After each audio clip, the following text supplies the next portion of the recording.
an independent editorial defense analysis. The recent approval by the United States State Department for the sale of AGM-158 JASSM-ER missiles to Japan marks a pivotal moment. It is a moment that transcends a mere transactional acquisition. While the initial package is valued at an estimated $39 million, the strategic implications represent something far more significant. It signals a fundamental shift in the operational geometry of Northeast Asia.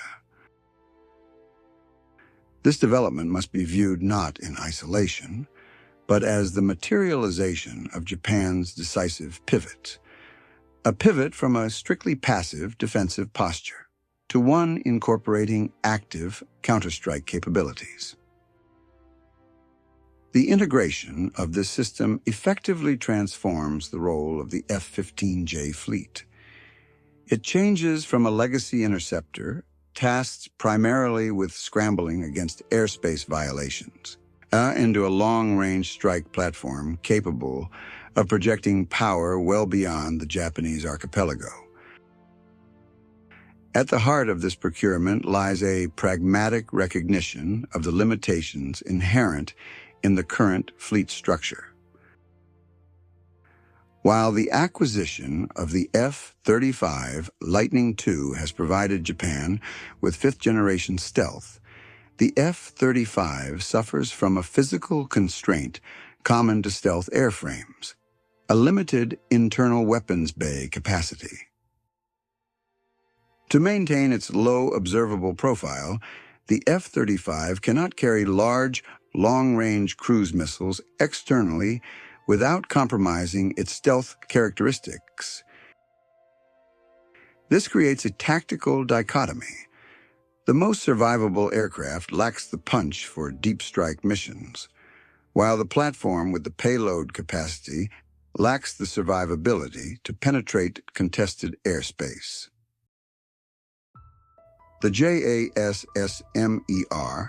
with its range extending approximately 900 to 1,000 kilometers, resolves this dilemma. It allows the F-15J to function as a standoff shooter. In practice, this means the upgraded F-15JSI, or Japan Super Interceptor, can release its payload from the relative safety of the Sea of Japan. It can strike targets deep within hostile territory or engage naval flotillas threatening the Nansei Islands without ever entering the engagement envelope of enemy air defense systems. This operational concept is often described as a sensor-shooter pairing. It envisions the stealthy F-35 operating forward to detect and designate targets, relaying data via secure links to the non-stealthy F-15Js looming in the rear. This synergy justifies the Ministry of Defense's decision to pour billions of yen into modernizing an airframe that first flew in the 1970s. However, the path to the F-15JSI has been fraught with mismanagement and cost overruns. These issues raise uncomfortable questions about Japan's procurement efficiency. The initial plan to upgrade 98 aircraft was unceremoniously slashed to 68 units following prolonged negotiations. The ballooning costs, exacerbated by a weakening yen and the complexity of integrating new radar and survivability systems, forced planners to sacrifice quantity for quality. This reduction leaves the Air Self-Defense Force with a smaller fleet of upgraded heavy fighters than originally envisioned. It places immense pressure on the remaining airframes to maintain high readiness rates in an increasingly volatile security environment. From an industrial perspective, the program highlights the erosion of Japan's domestic defense manufacturing base in favor of off-the-shelf American solutions. Unlike previous iterations where Mitsubishi Heavy Industries played a central role, the JASSM-ER and its associated upgrades are largely black box technologies. This dependency creates a sovereignty trap. While Japan gains an immediate and potent capability, it loses the opportunity to develop indigenous expertise in integrating complex strike systems. The reliance on foreign military sales channels means that the operational availability of these critical assets remains at the mercy of Washington's political and industrial cycles. It suggests a strategic trade-off. The urgency of the security environment, driven by rapid advancements in North Korean missile technology and Chinese naval expansion, has forced Tokyo to prioritize speed of acquisition over industrial autonomy. Furthermore, the introduction of the JASSM-ER complicates the delicate political narrative surrounding the constitutionality of Japanese military power. For decades, the capability to strike enemy bases was theoretically shunned under the interpretation of exclusively defense-oriented policy. The government frames the JASSM-ER as a standoff defense missile, intended to hit the archer to stop the arrows. Yet a missile with a 1,000-kilometer range is inherently dual use. It is as capable of a preemptive strike on command and control centers as it is of a reactive defensive measure.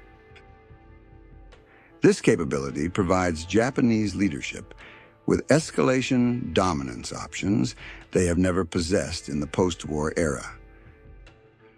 It allows Tokyo to threaten tangible costs on an aggressor, theoretically enhancing deterrence.